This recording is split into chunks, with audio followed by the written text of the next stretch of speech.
Hello everyone, welcome to Visual Radio. It's Tuesday afternoon, July 19th, 3 p.m. in the afternoon here at WinCAM. The Meat Lovers Meatless Cookbook, Vegetarian Recipes Carnivores Will Devour. And my guest today is Kim O'Donnell. Hello, Kim. Hello, thanks for having me. Welcome to WinCAM. Thank you. We have a lot of fun here. And this is a good topic for us today because last night I had tofu burgers. Okay. And Stop and Shop, the big chain up here, makes their own Nature's Choice, I think it is. So it's a kind of generic supermarket brand. But interesting, because I was eating them last night, watching the Red Sox game, of course. And I'm thinking, boy, these taste like they were made to taste like they were barbecued. Mm-hmm. But I'm thinking this is probably more healthy to eat than poor cows, because I like animals. I like animals too. Is that a big reason why you wrote a book about not eating animals? That I do eat animals and I wanted to eat less of them? Ah. Well, I said the book about not eating animals, so this is like meatless. Well, I actually like to think of my book as an eat less meat guide. So I actually still eat meat. So I am not a vegetarian in any sense of the word, but I eat about half as much as I used to, just like compared to a few years ago. And so I look at this more as meat in moderation, even though all the recipes are vegetarian and or vegan. And the idea here is that here's a guide to help you do a meatless Monday like you were doing last night, or a meatless Friday, or whatever it is that works for you. But you have a different menu to try for every week of the year through all 4 seasons. There's 52 menus in all. And why did you make it seasonal? Well, because seasonal is the way to get back in touch with what's growing where you live. And what better way to, get in touch with plants and learn more about eating less meat than to go seasonal. And I have a question, and then we're going to get into your book. But because I was having the tofu last night, which is soy, right? Yeah. Okay. Guys aren't supposed to eat as much soy as women. Is that correct? Well, I think, again, back to this idea of moderation. There's been a long-standing controversy about whether soy is good for women at all because it affects their estrogen levels. And, I would actually say that if you enjoy eating tofu, eat it. Don't eat it every day, but also to perhaps look for organic tofu versus GMO tofu. Oh, okay. Yeah. If it doesn't say organic, there's probably a very good chance that it is from genetically modified soybeans.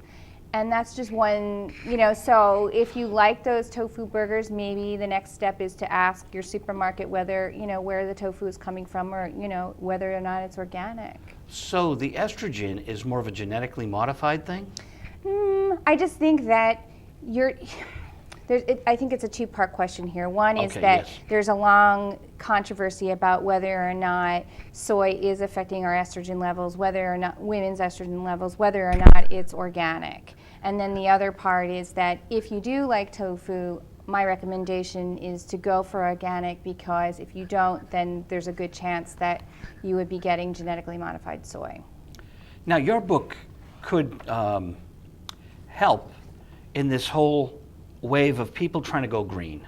And the thing about eating meat is that it isn't a very green thing to do, because there's so much involved in the processing. The animals have to, eat grain. So they're consuming things that could be used for other purposes. Well, it's not as simple, black and white as that. I think that, there's a couple of things going on here. One is that Americans eat more than 200 pounds per person per year on average. That's a lot of animal protein.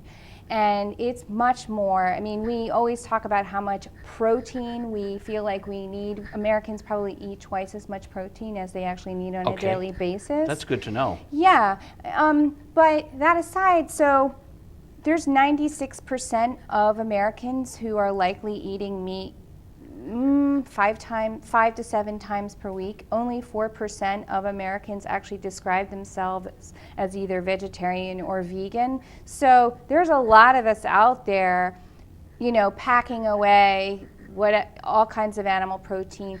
But, you know, there's a lot of really good farming going on that, you know, if you do enjoy meat, you know, grass-fed and pasture-raised, you know, beef, pork, chicken, lamb, and, you know, that takes work and research, but there is good stuff going on. So I don't think, I am not, for me, this is not about saying all meat is bad and that you shouldn't eat it. I think it's about finding out what really works for you, and there is good animal husbandry going on and stewardship of the land.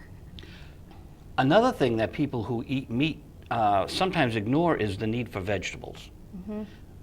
So if they start doing moderation, they're getting more vegetables with your book.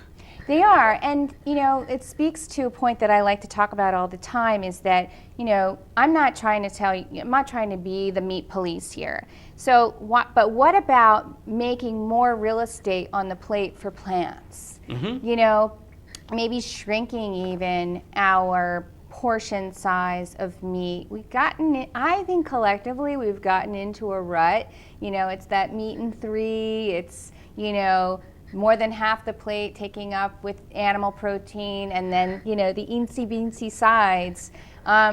Yes, we can make more room for plants on the plate and maybe not even miss the meat, you know, once we start creating a new normal. And that's what one of the things I love about this incremental shift is that you allow sort of baby steps, and now maybe I'll do a little bit more. Maybe I'll make even more room on my plate for plants. Very interesting. When did you come up with the concept for the book? Well, it had been a long time coming because, you know, it's a mixture of a personal journey that is related to my family's history of heart disease, as well as my own personal, you know, up and down struggle with maintaining my cholesterol level and, you know, my lipid profile. But at the time, I was working for the Washington Post. I had been writing a daily column for them online, and so I had a very intimate relationship with my readers. I mean, you know, we talked online, and so I had actually heard about a UN climate expert in the UK named Rahendra Pachauri. And, you know, so here I am with figuring out, well, how do I put my health first and consistently? I knew about Meatless Monday, the public health campaign out of Johns Hopkins University to help Americans reduce their saturated fat intake by 15%. But I wasn't committed to it on a personal level, and I knew that that's what it was going to take. Rahendra Pachauri's speech, 2008, he says if there's one thing that you can do to help the environment, it's not trading in the gas guzzler for the Prius, it's not ramping up your recycling efforts, it's having a meatless day once a week. And that was my light bulb moment. That is when everything crystallized for me. I can't explain to you why, but it spoke to me because I thought, wow, that's really easy, and if it has that kind of impact, you know, I can do that at home. I can share that idea with my readers, which is what I did. And what they said to me was, sounds great, but we don't want philosophy. We don't want debate. We want tools.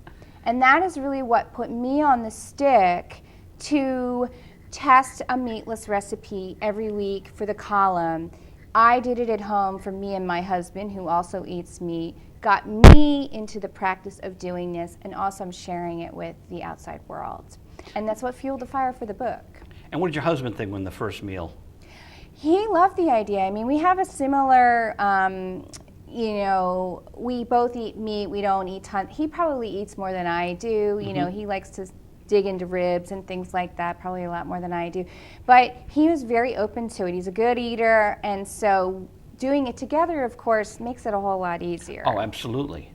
Now, when you say things like cauliflower, it's like part of growing up. You said we're conditioned, the meat has to be the bigger one of the place. Cauliflower is like, oh my God.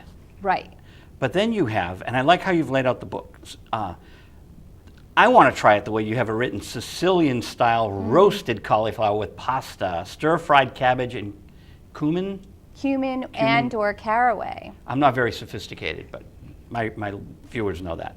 And then you have a little, for years I stayed away from cauliflower. Gee, what I just said.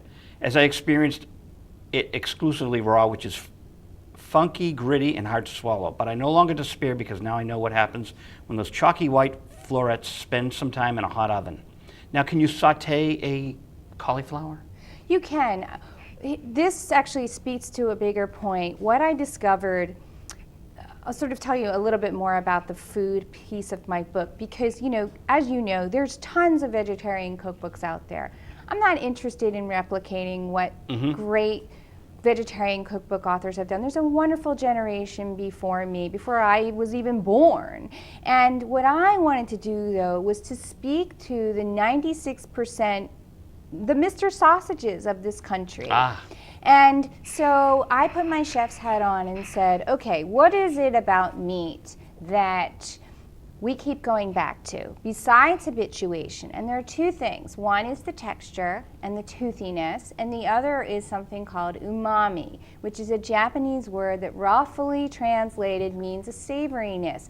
But it's referring to the finish in your mouth, the lingering on your tongue, the satisfaction that you have when you are chewing a piece of meat. So I thought, okay, that's what it is that I want to replicate. I don't want to put fake meat in my book. I want to take plants and have that flavor punch. So I looked to ingredients that could do that as well as technique. And one of those techniques is roasting vegetables.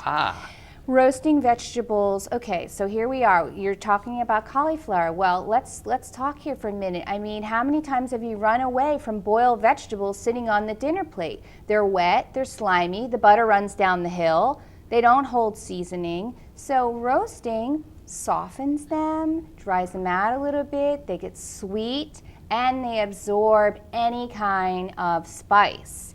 And so it is umami goodness, and they're irresistible. Interesting. So you've become a cauliflower fan. Well, I've become a roasted veggie fan. So I do cauliflower, broccoli, kale, green beans, Brussels sprouts. I'm a big fan of roasting vegetables, and the meat eater really, it's very appealing to the meat eater. And when people go down the recipe side of it, dark raisins, you can see what you're putting in. The ingredients are so important. Although it is nice to be surprised and not know what's in something. But, raisins, white wine, cauliflower, olive oil, salt, black pepper, nuts, cloves, garlic smashed, breadcrumbs.